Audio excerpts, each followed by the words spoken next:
ఏపీలో GO number 3 మళ్లీ రాజకీయ వేడిని రాజేస్తోంది. మెగా డిఎస్సీ వేళ అధికార విపక్షాల మధ్య మాటకు మాట పెరుగుతోంది.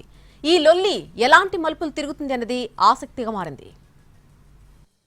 రాజకీయ హామీగా మిగిలిపోయిన జీవో నెంబర్ 3పై ఆదివాసీ నిరుద్యోగుల్లో అసంతృప్తి పెరుగుతోంది.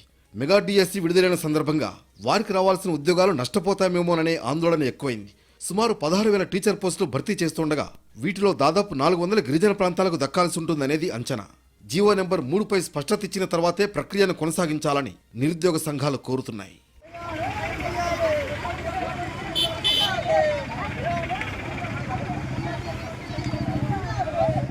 ఈ డిమాండ్కు వైసీపీ మద్దతు ప్రకటించింది.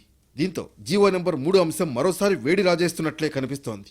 షెడ్యూల్ ఏరియాలో ఉన్న ఉద్యోగాలన్నీ గిరిజనులకే చెందాలనేది ఈ జీవో ముఖ్య ఉద్దేశం. ఎన్టీఆర్ హయాంలో అమల్లోకి వచ్చిన ఈ విధానాన్ని సవాల్ చేస్తూ సుప్రీంలో గిరిజనేతరులు కేసు వేయడంతో పీట ముడిపడింది. సుదీర్ఘ విచారణ తర్వాత 2020లో జీవో నెంబర్ 3 రద్దు చేస్తూ సర్వోన్నత న్యాయస్థానం తీర్పిచ్చింది. దీంతో ఆదివాసీ సంఘాలు ఆందోళన వ్యక్తం చేశాయి. ఈ క్రమంలో ఎన్నికల హామీగా జీవో నెంబర్ 3ను తెరపైకి తెచ్చింది టీడీపీ.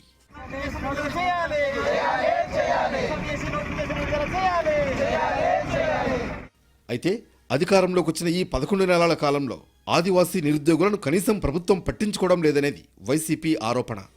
ఈ రాష్ట్ర ప్రభుత్వం ఏర్పడి కూటమి ప్రభుత్వం ఏర్పడి ఇప్పటికీ 11 నెలలవుతున్నా ఈ రోజు కూడా ట్రైబల్ అడ్వైజరీ కమిటీ నియమించాల. ఈ జీవో నెంబర్ 3ని కనుక పునర్నిర్మించకపోతే సాధ్యం కాకపోతే ప్రత్యామ్నాయం ఏమిటని చర్చించి ఆర్టికల్ 371D ప్రకారం గిరిజన ప్రాంతాల్లో సంపూర్ణమైనటువంటి ఉద్యోగాలు గిరిజనులకి ఇచ్చే విధంగా సవరణ చేయాలి 5th షెడ్యూల్ అని సంపూర్ణంగా తీర్మానం చేసి కేంద్ర ప్రభుత్వానికి పంపాలన్న ప్రతిపాదన డాక్యుమెంట్. ఈ డాక్యుమెంట్కి గిరిజన సంక్షేమ శాఖ మంత్రి సమాధానం చెప్పగలదా? వైసీపీ వ్యాఖ్యలపై ఘాటుగా స్పందించారు మంత్రి సంధ్యారాణి.